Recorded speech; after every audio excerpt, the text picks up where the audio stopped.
ಬಾಯ್ ನ್ಯೂಸ್ಗೆ ಸ್ವಾಗತ.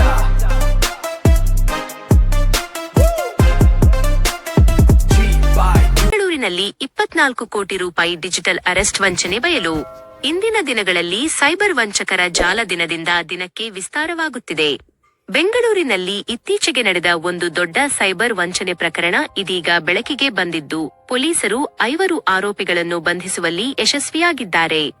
ಸುದ್ದಿ ವಿವರ.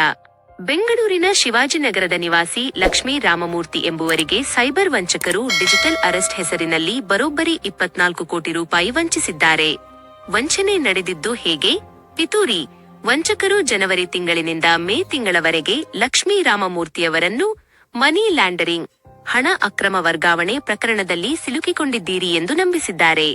ಬೆದರಿಕೆ, ಡಿಜಿಟಲ್ ಅರೆಸ್ಟ್ ಮಾಡುವುದಾಗಿ ಭಯ ಹುಟ್ಟಿಸಿ, ತನಿಖೆಯ ನೆಪದಲ್ಲಿ ಅವರ ಆಸ್ತಿಯನ್ನು ಮಾರಾಟ ಮಾಡಿಸಿ ಆ ಹಣವನ್ನು ತಮಗೆ ವರ್ಗಾಯಿಸಿಕೊಳ್ಳುವಂತೆ ಮಾಡಿದ್ದಾರೆ. ಹಣದ ಆಸೆ.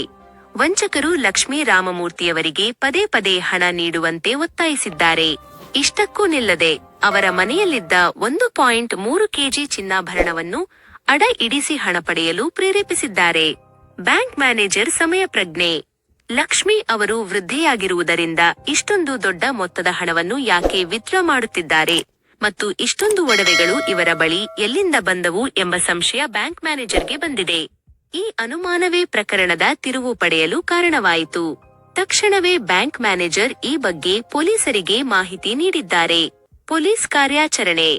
ಮಾಹಿತಿ ಪಡೆದ ತಕ್ಷಣವೇ ಕಾರ್ಯಪ್ರವೃತ್ತರಾದ ಸಿಸಿಬಿ ಸೈಬರ್ ಪೊಲೀಸರು ತನಿಖೆ ನಡೆಸಿ ಮುಂಬೈ, ಅಲಹಾಬಾದ್ ಮತ್ತು ದೆಹಲಿ ಮೂಲದ ಗೌರವ್ ಕುಮಾರ್, ಓಂ ಪ್ರಕಾಶ್ ರಜಪೂತ್ ಸೇರಿದಂತೆ ಒಟ್ಟು 5 ಆರೋಪಿಗಳನ್ನು ಬಂಧಿಸಿದ್ದಾರೆ. ಪ್ರಮುಖ ಅಂಶಗಳು. ವಂಚಕರು ಒಟ್ಟು 22 ಬೇರೆ ಬೇರೆ ಬ್ಯಾಂಕ್ ಖಾತೆಗಳಿಗೆ ಹಣವನ್ನು ವರ್ಗಾವಣೆ ಮಾಡಿಸಿಕೊಂಡಿರುವುದು ತನಿಖೆಯಲ್ಲಿ ಬಯಲಾಗಿದೆ. ಪೊಲೀಸರು ಪ್ರಸ್ತುತ 60 ಲಕ್ಷ ರೂಪಾಯಿ ಇರುವ ಒಂದು ಬ್ಯಾಂಕ್ ಖಾತೆಯನ್ನು ಸೀಸ್ ಮಾಡಿದ್ದಾರೆ. ಈ ಪ್ರಕರಣದ ಕುರಿತು ಸಿಸಿಬಿ ಸೈಬರ್ ಪೊಲೀಸರು ಹೆಚ್ಚಿನ ತನಿಖೆಯನ್ನು ನಡೆಸುತ್ತಿದ್ದಾರೆ. ಸಾರ್ವಜನಿಕರೇ ಎಚ್ಚರ. ಯಾವುದೇ ಅಪರಿಚಿತ ವ್ಯಕ್ತಿಗಳು ಫೋನ್ ಕರೆ ಅಥವಾ ಆನ್ಲೈನ್ ಮೂಲಕ ನಿಮ್ಮನ್ನು ಬೆದರಿಸಿ ಹಣ ಕೇಳಿದರೆ ಗಾಬರಿಯಾಗಬೇಡಿ. ತಕ್ಷಣವೇ ಹತ್ತಿರದ ಸೈಬರ್ ಕ್ರೈಂ ಪೊಲೀಸ್ ಠಾಣೆಗೆ ಅಥವಾ 1930 ಸಂಖ್ಯೆಗೆ ಕರೆ ಮಾಡಿ ದೂರು ನೀಡಿ. ಜಾಗರೂಕರಾಗಿರಿ, ಸುರಕ್ಷಿತವಾಗಿ